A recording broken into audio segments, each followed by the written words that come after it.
Suara.com, kita ketemu lagi nih di program wawancara khusus Suara.com bersama saya Ria Rizky. Dan hari ini narasumber yang datang ke kantor Suara.com ini bukan kaleng-kaleng tentunya.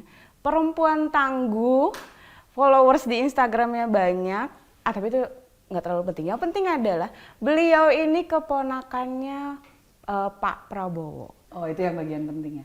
Paling penting. Paling penting, semua orang udah tahu.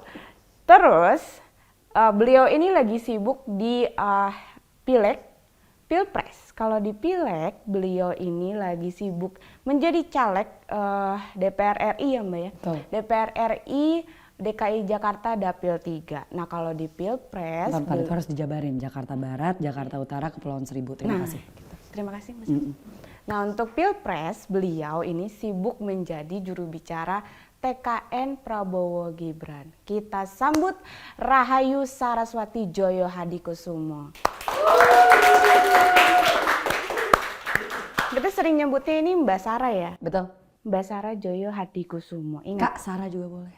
Boleh? Ya. Oke. Kak Sarah. Sis juga boleh. Sis.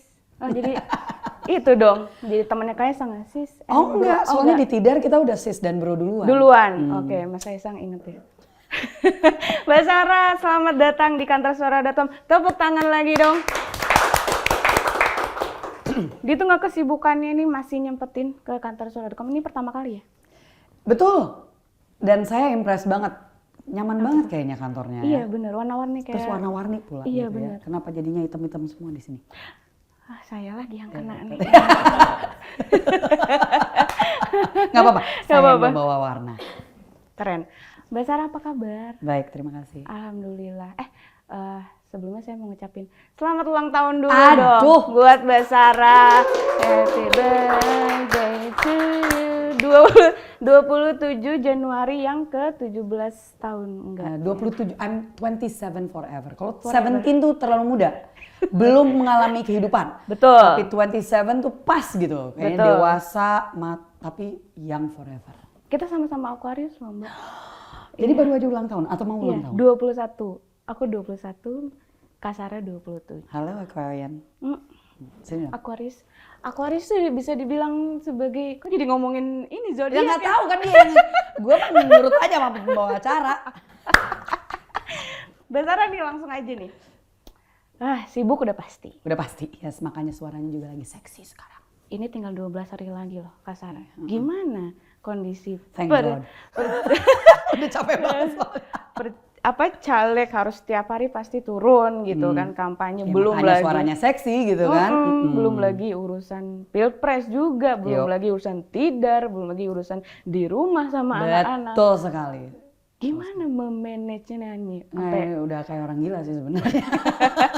There is no such thing as work-life balance. Kita break that myth dulu ya. Jadi karena ini seringkali maksudnya ditanya gimana sebagai seorang kan aktivis perempuan juga ya. Maksudnya gimana caranya untuk ngebalance antara kehidupan sebagai istri, sebagai ibu dengan work life gitu kan, working mom gitu kan. Anak 3, yang satu SD, 1 TK, yang satunya 2 tahun, lady boss di rumah, paling galak. Lebih galak daripada saya. Nurun sih kayaknya itu. Turun kenapa ya semua pada ngomongnya langsung, oh like mother, like daughter, I'm sorry ya. Kenapa nggak langsung mikirin, kenapa nggak suami saya gitu. Saya nggak segalak itu, mohon maaf. Tidak segalak itu. Itu lebih melampaui. Enggak, tapi saya selalu bilangnya bahwa there's no such thing. Beneran tidak ada yang namanya balancing, tidak ada yang namanya pasti kalau kita sedang fokus di satu hal seperti sekarang lagi fokus kampanye, lagi fokus nyalek, pasti ada kehidupan yang lainnya, responsibility saya, tanggung jawab saya yang harus saya korbankan. Saya taruh di backseat dan itu berat banget. Kemarin aja anak saya baru keluar dari rumah sakit dan buat saya tuh secara mentally itu berat banget karena siang hari saya tetap harus kampanye, saya keliling, saya titipkan anak saya kepada keluarga. Puji Tuhan untuk saya bisa seperti ini juga butuh support system. Gak mungkin bisa, ya bisa tapi sangat jauh-jauh berkali-kali lipat susahnya. Dan itu saya rasa kenapa jadi masalah di negara-negara seperti Korea Selatan, seperti Jepang, Singapura, yang dimana maternity rate-nya tuh rendah banget ya. Jadi makanya mereka kan bukan bonus demografi tapi super minus gitu. Itu karena di sana budayanya nggak seperti kita yang kapanpun nenek, kakek, eyang-eyangnya, tante, apalagi kalau misalkan big family gitu, support sistemnya tuh ada real gitu. Dan saya sangat bersyukur untuk itu. Jadi nggak mungkin saya bisa melakukan ini semua, saya bisa hadir di sini kalau nggak karena support system itu tadi. Dan saya juga luar biasa ada mbak-mbak yang sangat mencintai anak-anak saya, yang bisa saya percaya dengan mereka. Plus ada CCTV. Ya, oh ada CCTV. Iya benar, teknologi udah sangat membantu sekali ya. Yes, kalau enggak aduh saya sama suami saya pasti, karena suami saya juga lagi maju. Jadi kita dua-duanya lagi kampanye gitu. Aduh, pusing deh. But it's okay karena buat kita, karena kita tahu kita melakukan ini untuk Gerindra, untuk Pak Prabowo, dan tentunya untuk masa depan anak-anak kita. So ya kita lagi berjuang sekarang gitu. Pas kita lagi muda, why not gitu loh, ya kan? Sebelum ngomongin Pak Prabowo nih, intinya. Tadi tuh ada menarik ya karena setahu saya anak-anak zaman sekarang nih seringkali menyinggung soal mental health. Yang dikasih kerja keras dikit kayak aduh capek gitu kan, aduh stres gitu. Ini ngomong tentang diri sendiri atau? Kan masih muda. Alhamdulillah masih dibilang muda. Alhamdulillah. Iya gitu, fenomenanya tuh seperti itu gitu. Jadinya generasi kita tuh menganggap mereka mental tempe. Karena strawberry gitu ya. Is that what it means ya kan? Iya, ya kan? gitu. Sementara kita lihat Mbak Sarah sendiri begitu sibuk dari pagi, mungkin ketemu pagi lagi gitu kan, dengan segala tekanan segala macam. Apa ya? Maksudnya gimana menjelaskan atau memberikan contoh gitu kepada anak-anak muda bahwa ya kita harus bekerja keras untuk mencapai sesuatu itu. Nah ini lucu sih buat saya karena sepertinya nggak semua Gen Z itu have the tempe or strawberry mentality. Nggak semua. Why? Karena saya pernah hadir di satu forum yang membahas tentang hustler mentality. Karena menurut saya nih, ini mungkin efek dari medsos juga, dari influencers.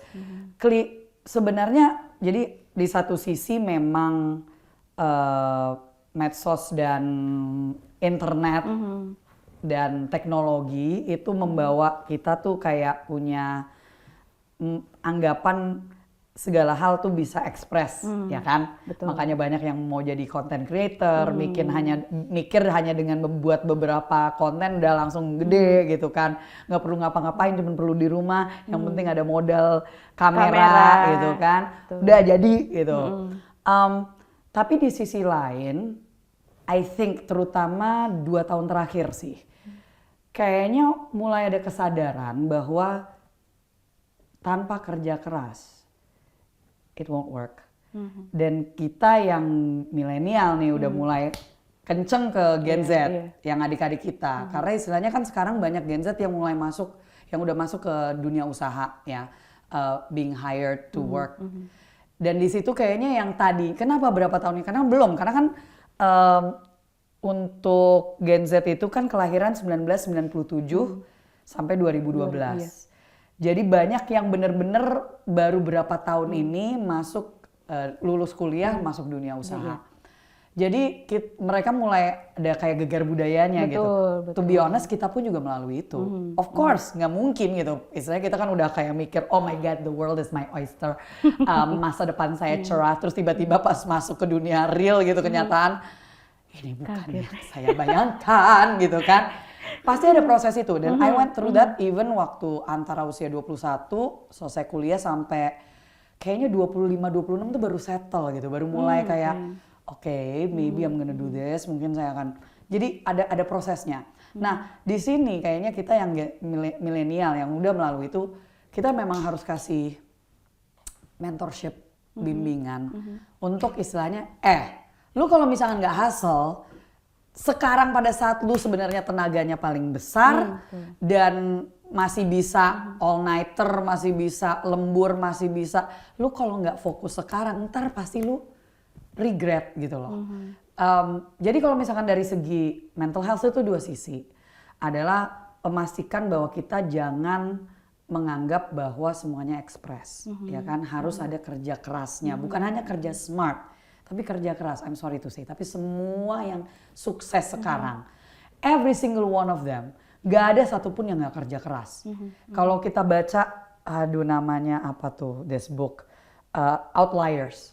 Itu salah satu buku yang luar biasa, dijelaskan di situ bahwa begitu banyak orang yang menjadi the Elon Musk, the Bill Gates, itu semuanya memasukkan 10.000 jam praktek. Jam praktek dalam satu bidang untuk mereka bisa sukses. Bisa dianggap pakar di situ. You cannot do something without practice, kan nggak mungkin. Saya bisa ngomong kayak gini di sini juga karena pengalaman dan latihan gitu kan. So itu sih, makanya satu sisi adalah hustler mentality adalah bagaimanapun juga kita harus kerja keras, but di sisi yang lainnya sebagai seseorang yang pernah melalui major depressive disorder dan anxiety disorder, jangan juga kita satu diagnose sendiri, harus bisa if ada sesuatu yang kok gue kesulitan tidur atau kok gue maunya tidur terus. Saya justru waktu major depressive itu bukan tipe yang nggak bisa tidur. Saya bukan insomnia. Saya justru yang tidur terus. My gosh, nggak ada ngapa-ngapain tidur, nggak ngapa-ngapain tidur. Nangis bisa tiap hari. Itu jangan kita anggap remeh juga.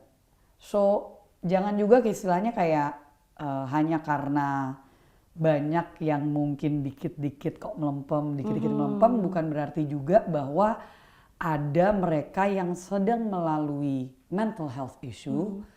Jangan juga kita kesampingkan. Kita tetap harus ingatkan kepada mereka bahwa hey, you are not alone. Ada banyak yang pasti melalui apa yang kamu lalui. It's not easy. Tolong find help. Gitu. Jangan merasa bahwa apa aku yang aneh, apa ini, go look for help. Gitu. It's nggak ada salahnya untuk cari bantuan, ketemu sama psikolog, and then baru dari situ kan baru ketahuan. Pasti ada assessmentnya kan. Dari situ pasti akan kelihatan. Oh ini cuma karena stres. Oh ini cuma karena coba kamu atur jadwal, bla bla bla. Oh cara pikir kamu harus diubah dikit. Nggak harus ke psikolog, bisa ke life coach gitu loh. So ya ini. Saya mental health advocate ya buat saya karena saya pernah melalui itu semua. Saya nggak mungkin ada di sini kalau bukan karena iman saya, ya Tuhan Yesus Kristus. Dan saya waktu itu bahkan harus minum obat untuk saya bisa berfungsi. Jadi never ever jangan kita remehkan atau kita samakan. Tapi pada saat yang bersamaan, kalau misalkan cuman karena ya istilahnya kayak oh ini nggak suka di sini, it's too hard, bosnya nggak ini, sorry deh, lu pindah kemanapun juga pasti ada orang yang bakal annoying gitu loh. It's like, itu yang saya selalu sampaikan kepada anak-anak muda, my interns, bawahan, staff. Lu kalau misalkan nggak bisa bertahan di satu tempat hanya karena mental issue, lu pindah kemanapun sebenarnya juga belum tentu you will find a better place. You can. Tapi istilahnya kalau misalkan sebenarnya itu adalah sesuatu yang you can handle, stick it out, gitu loh. Dan sebenarnya you enjoy the job, stick it out, gitu. Oke, ini ngomongnya udah kayak berapa SKS, mohon. Ya apa? Ini salah satu mungkin tips penting buat anak-anak muda zaman sekarang karena banyak Mbak yang mendiagnosis dirinya sendiri hanya melalui pengetahuan misalnya dari Google. Oh ya. I know, which is why makanya tadi saya sampaikan itu karena banyak banget yang dan ya istilahnya gini, kan nggak mungkin kita diagnosa kanker, nggak mungkin kita diagnosa DBD tanpa kita melakukan tes darah, tanpa kita betul-betul assessment gitu kan ke profesional. Mental health issue tuh bukan hal yang bisa diremehkan karena you never know gitu loh, maksudnya. Dan mohon maaf, sering kali juga ada orang-orang yang kok dikit-dikit gue kesulitan ya dapet teman ya, kok dikit-dikit kayaknya, look, sometimes it's not about other people, maybe it's about you. Karena biasanya orang-orang yang merasa bahwa dunia tuh kayaknya jahat sama mereka nggak sadar bahwa mereka punya mental health disorder. Apakah itu mungkin bipolar, atau itu narcissistic disorder, atau personality disorder gitu, borderline personality, yang dimana ya biasanya memang mereka menganggap bahwa ya semua orang yang lain salah dan dia yang benar. Betul. Bisa diresapi buat anak-anak muda. Ini udah ngomongin anak muda, lewat dulu. Oke. Yang sekarang ke intinya. Berat banget yang bagian anak mudanya. Iya. Sekarang ngomongin Pak Prabowo. Oh oke. Kirain dulu mah. Ya, silakan. Ini kan 12 hari lagi nih. Oh. Gimana kondisi Pak Prabowo sampai sekarang? Semangat terus sih, luar biasa ya. Ini lucu sih ya, karena baru sekitar 2 hari yang lalu saya dihubungin wartawan, tiba-tiba bejubel semua pada nanya, Mbak dia lagi dirawat gitu kan. Nah itu salah satunya Saya yang langsung mau di mana, soalnya pas saat itu juga ditanya itu, beliau lagi ngomong di depan sepupu-sepupu saya, di depan tante saya, sampai ada videonya, mereka lagi kumpul di salah satu mall di Jakarta Selatan, dia lagi ngomong di depan ratusan. Jadi kita langsung, ini informasinya wartawan dari mana ya gitu loh, maksudnya pada nanya itu semua, padahal jelas-jelas ratusan orang lagi di depan dia gitu kan. Paginya pula, pas lagi masih ada yang nanyain hari berikutnya, Mbak lagi dirawat. Ya ampun, apa nggak ngelihat di YouTube-nya atau di live Instagram, beliau lagi live gitu loh, lagi live Instagram, beliau lagi joget di Malang. Like, aduh, ya udahlah. Emang tanda-tanda kepanikan sepertinya. Jadi isu itu keluar ketika Pak Prabowo yang saya tahu lagi di Kemang ya? Iya, Kemang lagi Village. Di acara bareng ada Bu Titi juga, Betul. ada Mas Didit juga di situ. Ya. Gimana menanggapi? Ya kita cuma bisa ketawa. Kalau Pak Prabowo bilangnya apa? Jogetin aja gitu kan. Sorry ye. Gitu. Jogetin aja. Nah, ya kan? Itu jujur sebagai keponakan gitu ya, jujur nih banget. Agak bingung sih kenapa ada goyang gemoy gitu ya sekarang gitu ya. Karena sebenarnya pada saya itu tuh gak bisa joget. Gak bisa joget? Ya jogetnya kayak gitu, itu kan pencak silat gitu loh. Jadi misalnya awalnya sih no gitu kan. Biasa sebagai no. Tapi rupanya pada suka semua, ya udah jogetin aja, let's go. Tapi dari isu itu sebenarnya masyarakat di media sosial tuh bertanya-tanya gitu, sebenarnya gimana sih dengan kesehatannya Pak Prabowo gitu. Mungkin kalau kita wartawan mungkin tahu gitu kan, beliau suka berenang gitu kan, beliau minuman ya, itu sehat. Tapi somehow itu tidak disuarakan oleh para wartawan yang tahu itu. Berkuda gitu kan. Swimming tuh apalagi dia tuh lap loh. Kalau kita kan kayaknya berenang kan kayaknya cepet-cepet doang kan. Cuman ceplas Nah itu gitu kan. kalau Bapak gimana? Enggak, dia beneran lap beneran gitu loh. Jadi dia memang dia suka banget berenang emang tiap hari. Bahkan kan si Deddy Corbuzier pernah dia ngomong di podcast di mana gitu, dia pernah ngasih tauin pernah keluar negeri karena tugasnya dia juga untuk mewakili ini di sana, dan itu dia lagi nggak bisa tidur kan, dia cerita kan dia nggak bisa tidur, dia ke gym, bingung lihat ada ajudan-ajudannya lagi pada nongkrong semua, pada ngapain jam 4 pagi kalau nggak salah, jam 3 pagi, jam 4 pagi Pak Prabowo-nya lagi berenang. Jadi ya gitulah, nggak ngerti juga kenapa pada istilahnya mereka lupa kali ya gitu, bahwa kalau misalkan pincangnya itu pun juga karena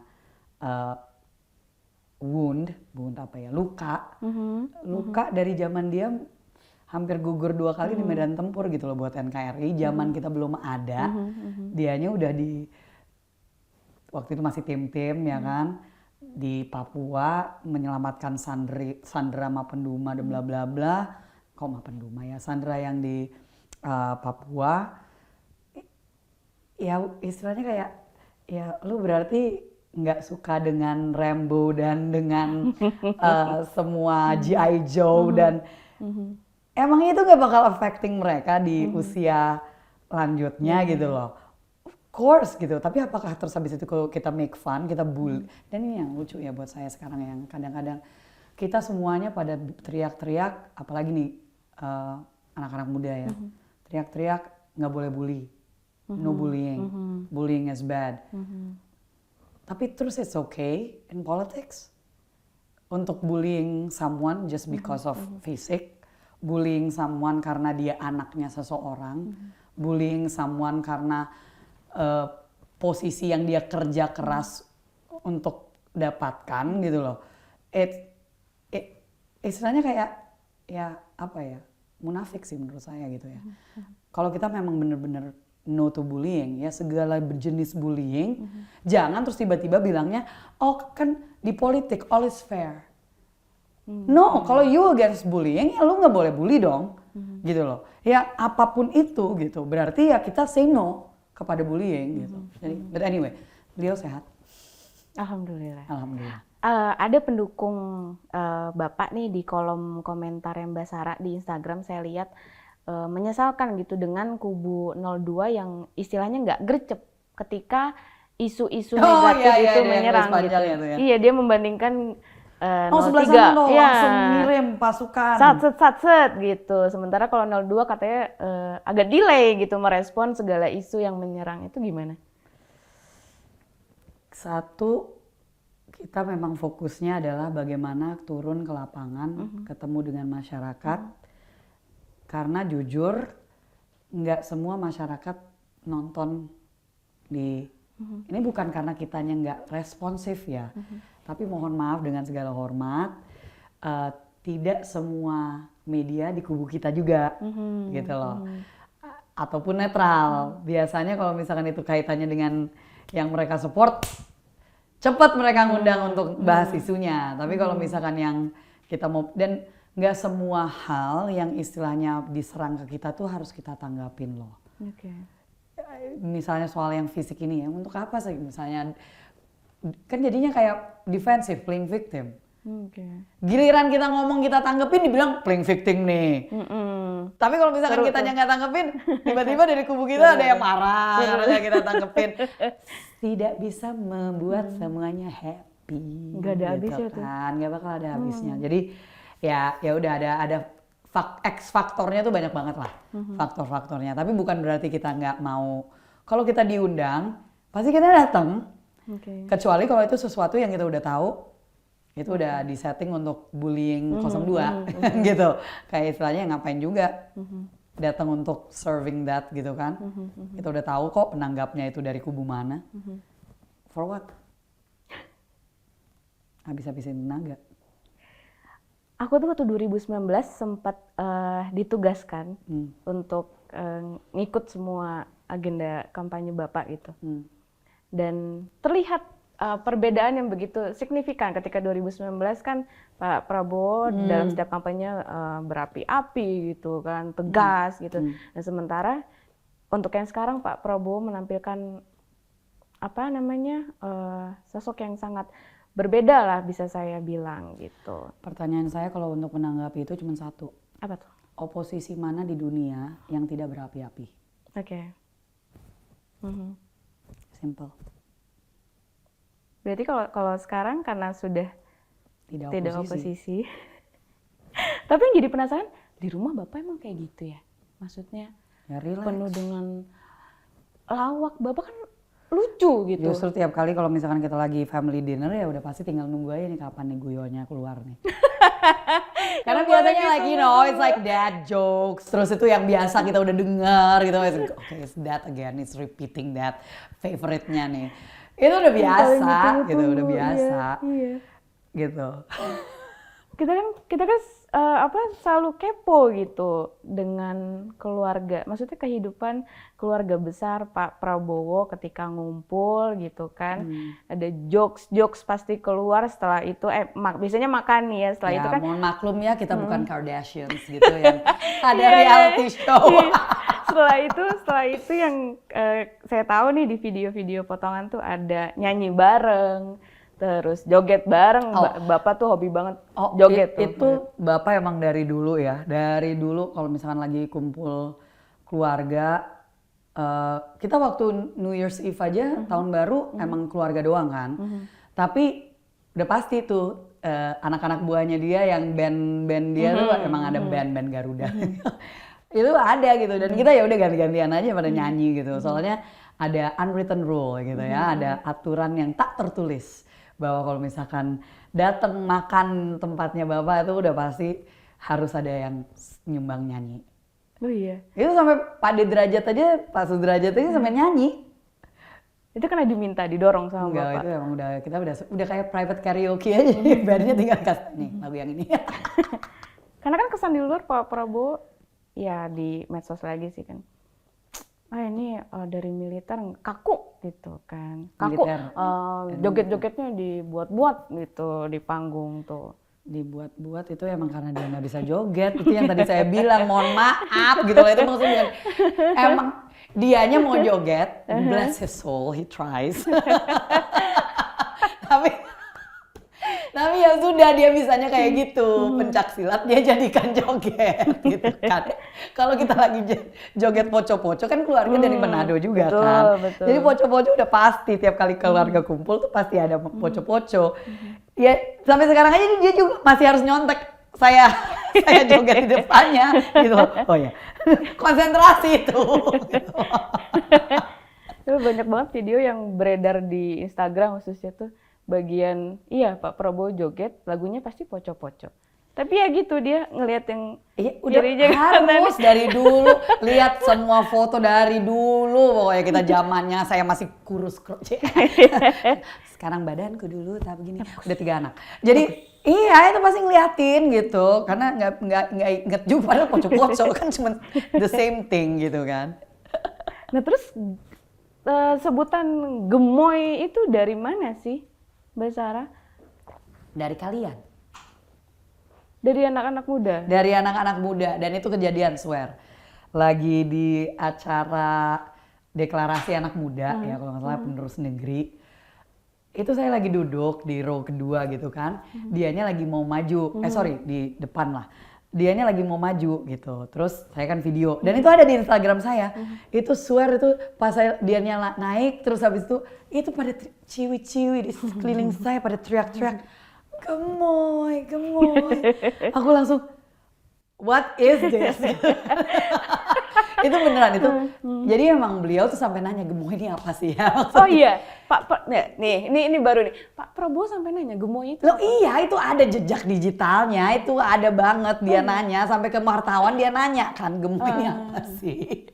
What is gemoy? Dia tanyain ke wartawan karena Pak, gimana gini, sampai wartawannya juga banyak yang teriak, gemoy Pak, gemoy gitu. Terus dia nanya, gemoy apaan sih? Mohon maklum ya, beda generasi juga. Jadi kita aja juga, ya gitulah. Tapi akhirnya dijelasin ke Bapak ya? Ya, kira-kira. Oleh TKN tentunya. Ya, pokoknya gitu. intinya gemes, udah gitu aja. Atau, menggemaskan. Terus Pak Prabowo ya dia sih cuman, oke. Tapi itu juga apakah salah satu dari mungkin masukan dari Pak Jokowi gitu sebagai yang katanya bilangnya kan guru politiknya Pak Prabowo. Gitu. Nggak, tapi beneran itu soal gemoy itu tuh dari masyarakat, dari Gen Z, dari wartawan juga, dan dari netizen gitu kan, yang mulai sebutan-sebutan gemoy itu kan baru kayak 2 bulan sebelum kita deklarasi, sebelum kita ke KPU. Itu 2-3 bulan sebelum. Dia itu hanya dikasih masukannya pokoknya santai, relax. Ya karena dia disuruh santai, relax, ya keluarlah itu gerakan-gerakan dan ya jadi, sudah. Nggak ada yang dibuat-buat juga ya sebenarnya. Oke, ini paling bingung deh. Karena semua orang kan istilahnya kayak harusnya udah tahu dia tuh orang yang paling nggak bisa disetting.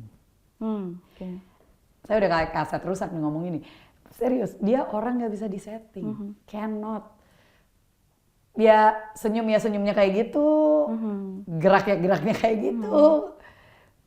bajunya ya istilahnya juga ya gitu-gitu terus. Biru, safari gitu terus. Birunya aja juga istilahnya kan harus sesuai dengan biru yang dia suka. Itu biru yang sekarang itu, kita jadi ngomongin biru ya. Yeah. Nggak penasaran nih. Ini kalau 2019 Mas Didit, kalau ini Mas Didit juga nggak? Yeah. Oh iya, tetap artinya juga sama gitu. Fashion designer maksudnya bukan dia. Oke, sorry, salah lagi. Fashion designer ini lagi Paris Couture Show. Mbak, mau ngobrolin agak serius sedikit nih. Kita kembali ke soal. Serius, padahal serius. Dari tadi hahi mulu. Mari kita simak. Soal ini Mbak, isu 5 tahunan. Isu 5 tahunan. Penculikan aktivis 98. Gitu. Masih diomongin kah? Makin rame Mbak Sarah di Twitter. Okay. Gitu. Rupanya banyak yang belum riset. Betul. Sekarang ini kan banyak ex-aktivis atau kita sebut aktivis 98 yang bergabung. Betul. Kenapa situasi itu tidak dimanfaatkan oleh Pak Prabowo untuk menyampaikan yang sesungguhnya yang terjadi pada saat itu? Ingat debat ketiga yang jadi rame, iya betul, ya kan, karena kubu yang lain lagi pada nyerang gitu kan. Ini beneran karakter beliau. Beliau tidak akan pernah mau mungkin dari zamannya dia Kopassus ya. Kalau Special Forces, ini udah kayak di film ya kan. Kalau lagi ditangkap, diinterogasi, diminta untuk ngeluarin rahasia-rahasia negara gitu kan. Ini Danjen Kopassus gitu loh. Dia tuh dulunya gitu. Dia tuh pimpinan Kopassus yang menjadikan Kopassus salah satu pasukan terbaik di dunia. Elite forces terbaik dunia. And you think dia akan membuka aib dan kesalahan dari orang-orang lain? He won't.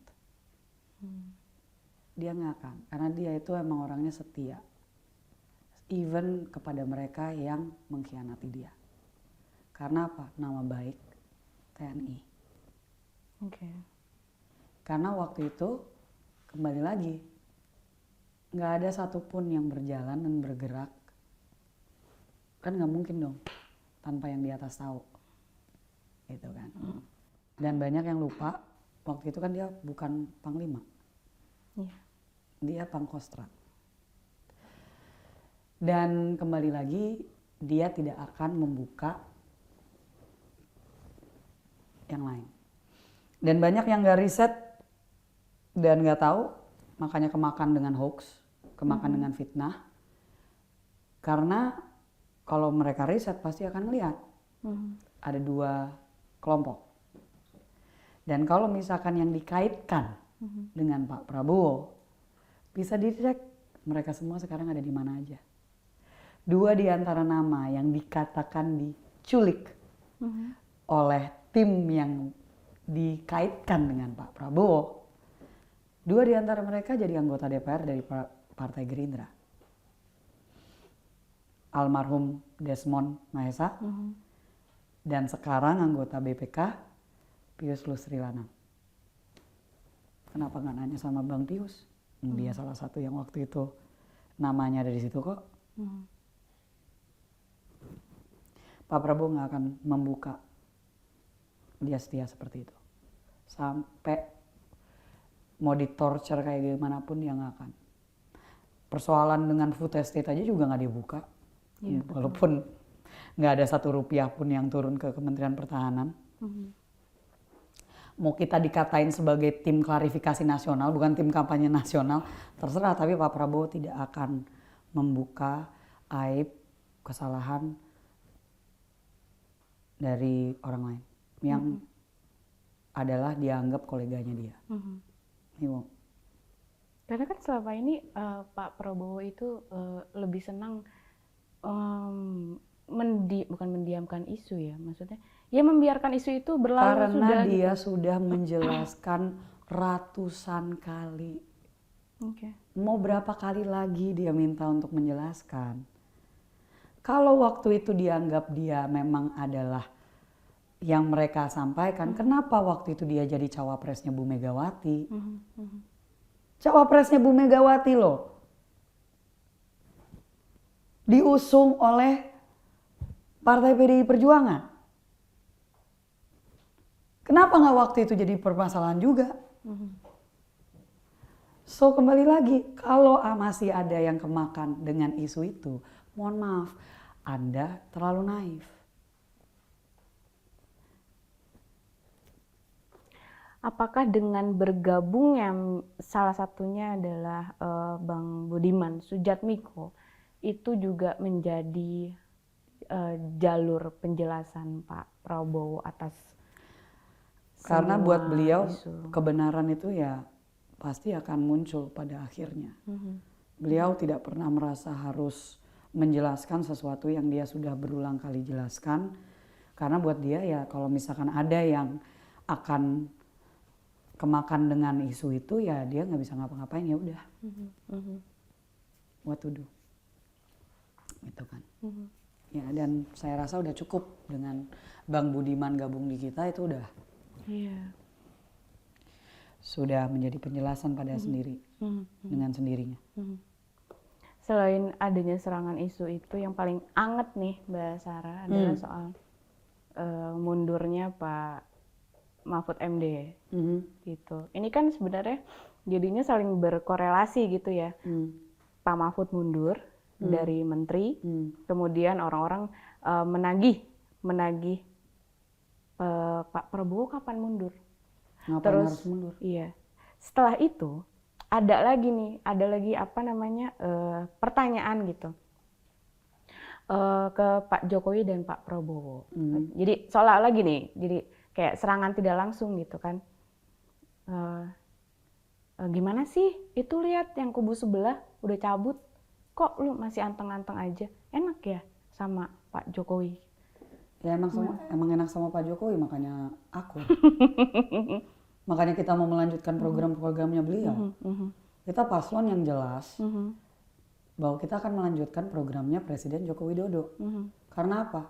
Semua yang di bisnis sektor, semua yang paham tentang ekonomi negara, paham bahwa stabilitas dan keberlanjutan kebijakan itu penting untuk investasi demi pembangunan ekonomi sebuah bangsa.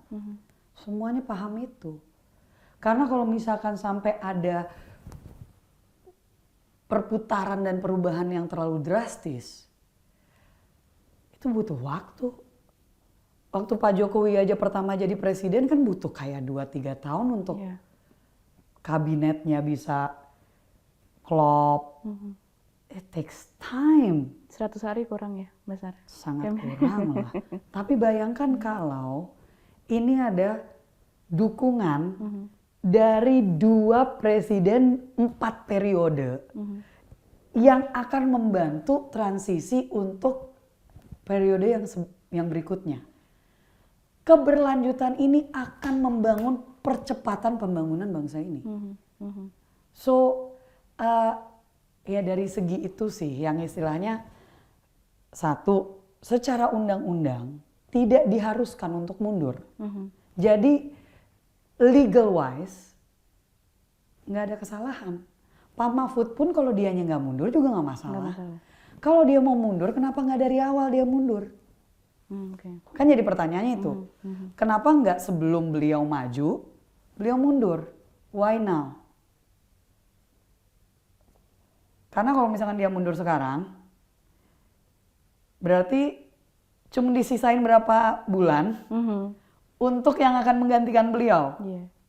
Padahal kita semua tahu untuk jadi menteri, lu belajar untuk memastikan secara dinamika di dalam eselon 1, eselon 2, eselon 3 dari birokrasi nggak mudah.